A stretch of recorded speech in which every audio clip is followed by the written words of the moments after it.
You may love your shiny, sturdy smartphone until the summer comes and it creates a huge lump in your jeans pocket.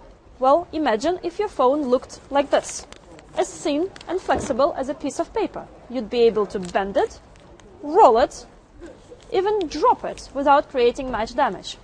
Well, today we came to Cambridge and we're going to show you two technologies being looked at to create a flexible smartphone of the future.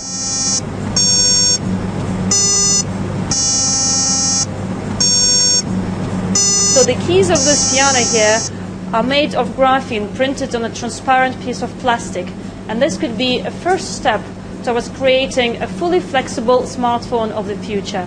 So, Professor Ferrari, could you tell us what is graphene and how we could use it to create a flexible device?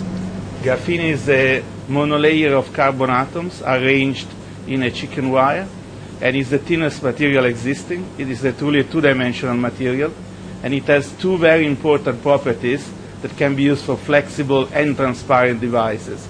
It is very conductive, like a metal, but unlike a traditional metal, unlike iron, you can see through it. So what exactly can you make out of graphene? Can you make flexible electronics or the front glass, or what do you make? At the moment, you can use graphene on the top of a plastic scaffolding. We will not make a phone or a device entirely of graphene. We will still use a polymeric substrate, and on the top of the substrate you can print transistors, you can print the screen, you can print the antenna of the phone. In principle, in the near future, we hope to make flexible batteries made of graphene, and there are already very interesting preliminary results. Of course, we are speaking about a long-term vision.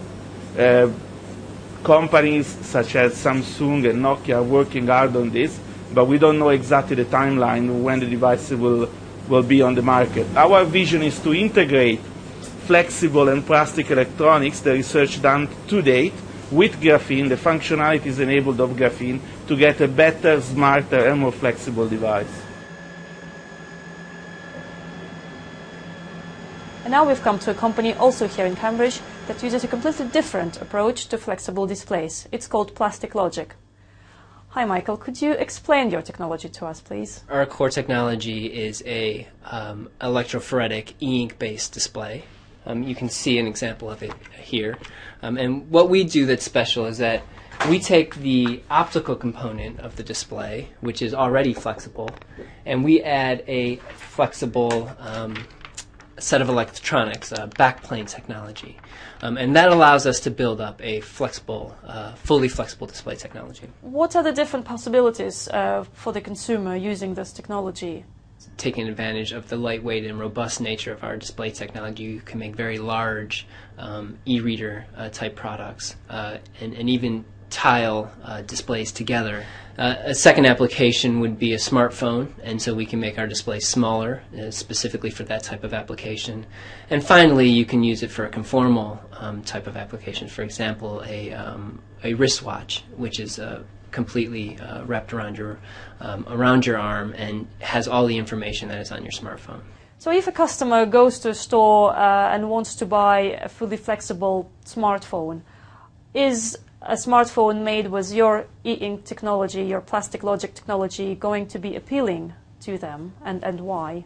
You are not going to get the same color performance as you will get from your emissive display technologies. At the moment, the displays that we make are primarily useful for secondary displays, and so you would have this display as maybe part of the case, maybe on the back of the phone, and really take advantage of the fact that the power consumption on the display is very low, and that the daylight readability is very high. And we believe that flexibility is the next revolution in display technology. If you think 10 years backwards, in 2002, graphene was not there in the same, we didn't even think about it. So it's such a fast-moving field that we don't know where we're going to be in a few years' time.